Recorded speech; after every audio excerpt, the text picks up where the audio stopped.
Hello and welcome to Camp Xtras. The PSP's early days were full of experimentation and seeing what could be done with this tiny handheld. In 2006, we got a very different game stylistically called LocoRoco, which would go on to be one of the console's most endearing classics. A bright and cheery platformer with a lot of heart. I played through it recently and I'd like to give you some history and my review. All footage was captured off of a PSP, and let's go ahead and hop into this one.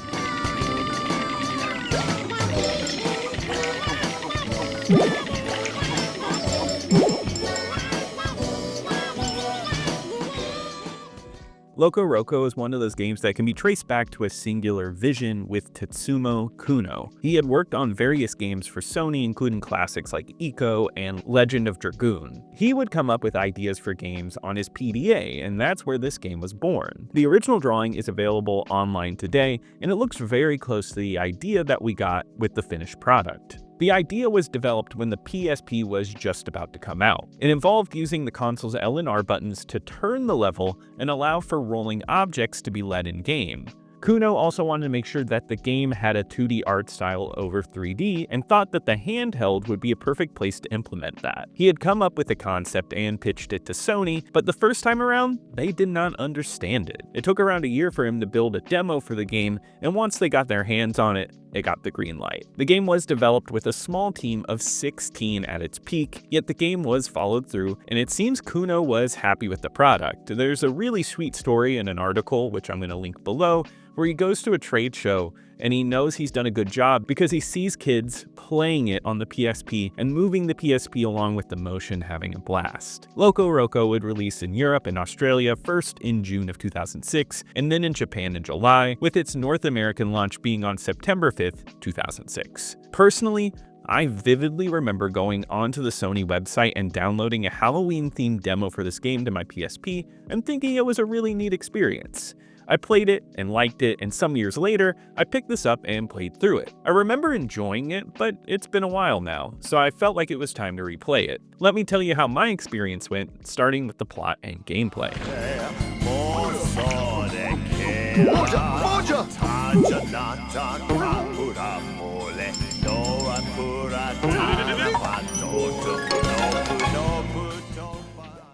Once again, we have a game for which I'm not going to give a complete plot section. The plot here is simple and not a huge factor in my final review, but I will say it does fit the gameplay theming and overall vibe of the game. In this game, there's these little round creatures that live pleasant, peaceful lives. They live in a colorful world and are in tune with nature. They also love to sing. Just imagine the most sickeningly cute thing in the world, and that's the LocoRocos. But the Moja appear and try to take over the world.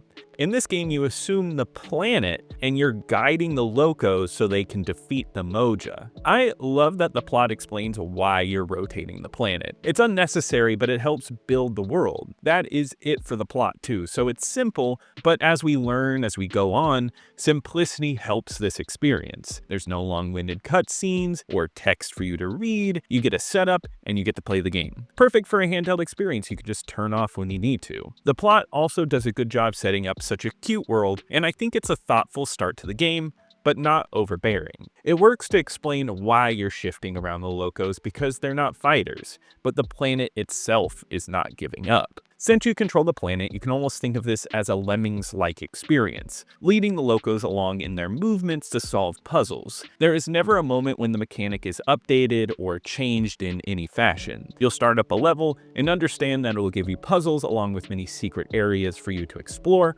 all by shifting the game left and right with the triggers. The goal is to reach the end, but along the way you want to collect bugs, which can be used in mini games, and you can also pick up plants, which will add Locos to your body and make you bigger. The bigger you are, the more you get towards completion. But also there are sections that are blocked by your size, and that goes for being large and small, where you can break apart into small pieces and scatter around. This works into the health of the game. If you get attacked by an enemy, you will lose some of your Locos, which this game is very forgiving, and it allows you to pick back up your Locos in a certain amount of time, almost like the rings in Sonic. The levels are designed like labyrinths, asking you to twist all around as you maneuver through these gauntlets. Though they're not tough by any means, there are a few moja and spikes that can hurt you. But I found this game is more focused on navigation and finding hidden secrets rather than defeating enemies. When they come up though, they don't have a ton of threat, and you can just jump and hit them. I do think the level design is very creative, and when you go from level to level, the gameplay never really changes, the level design does, such as bouncing pads or wavy layouts. You get a lot of variety. There are so many secrets in this game, especially when hunting for the little dudes hidden around the areas. They're all creatively put together, and sometimes take a good amount of work with the physics to reach. It's easy to control and works fluidly with the game, and it's entertaining.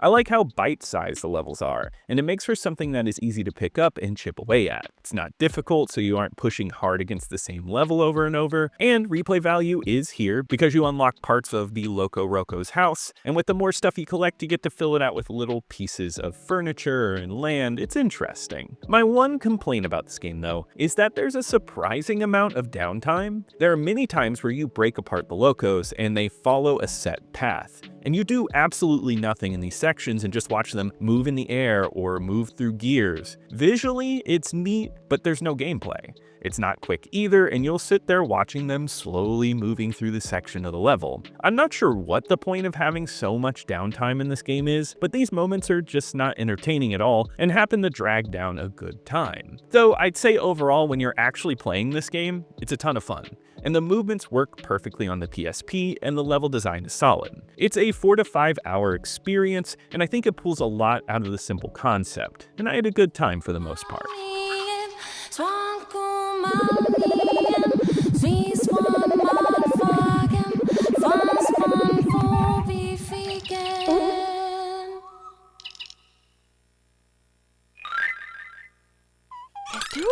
The audio in this game is one of the most essential elements. This game has a fictional language made exclusively for it named Kuno. The LocoRoco creatures sing the whole game, and they all have different voices, and they sing this fake language along with the tune of the levels. There are a ton of songs made for this game, and at first it sounds like children's choir music, but swiftly moves into ska riffs and raps. It's a collage of genres that keeps it fresh. I love the fact that the music feels like an essential element of the game, because all the locos move their mouth as they sing along, making for something dynamic and vibrant that matches the visuals. It might take some time getting used to because the voices can be high-pitched and a bit annoying, but I think it matches the overly cheery feeling of the game, and it's the type of game you settle into and understand what it's going for. On top of that, they speak whenever an enemy is nearby, so if a moja is nearby, they'll shout moja. And since the screen size is so small, it really helps you stay alert. Along with that, you get a ton of sound effects with little creatures and jumps, and it almost feels like a children's cartoon show,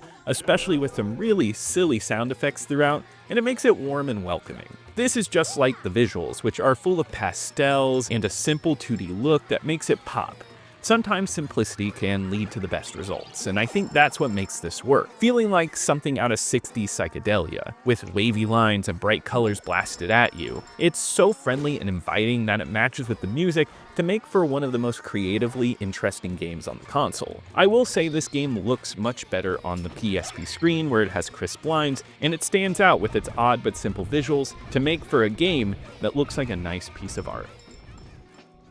LocoRoco has gone on to be a notable game for the PSP, and that's for a good reason. It shines in how different it is in the lineup. Being a platformer, but where you control the environment, it's great to explore for more experienced gamers, but kids or less experienced gamers will really get into the rhythm of this one.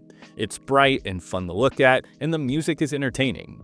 I do think that there is too much downtime in the game, but when you're actually playing it, it's a great time. On my PSP ranking list, where I rank all the PSP games I've covered so far, which is growing, this one goes in at number 4 of 8. There is a serious divide here between Spider-Man 3 and LocoRoco, where Loco is a much tighter, put-together game, versus Spider-Man 3, which is a bit messy but fun. Ridge Racer goes over this one though, because I think Ridge Racer has that replay factor, where I'd be willing to chip away at that over a day if I have my PSP in my pocket. According to Metacritic, LocoRoco received generally favorable reviews with an 83. IGN gave it a 9, saying that despite being short, it was a vibrant and cheery ride. GameSpot gave it a 7.7, saying that it looked great, but the gameplay never evolved.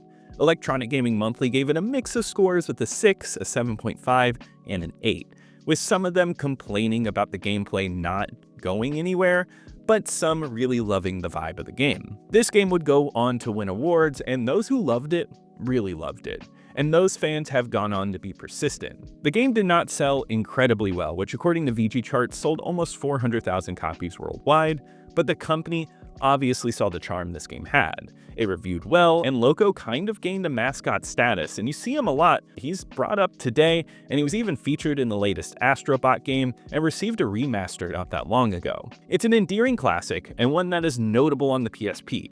Sony liked it enough to make it a franchise quickly and get a PS3 entry and a PSP sequel, which we'll move on to those when I review them. I see this game get brought up in PSP fan circles as a game you should get on the console. It's unique, cute, and a simple good time. On Backlogged with 3,000 plays, it has an average of 3.5 out of 5, with some pointing out that the game is too simple, but a lot of people really dig the design. But that does wrap it up for today. If you enjoyed this review, please leave a like, it really helps me on the algorithm. Subscribe to keep up with more content like this, and check out my main channel, Camp Xbox, for exclusively retro Xbox content. And I'll see you here next time at Camp Xtras.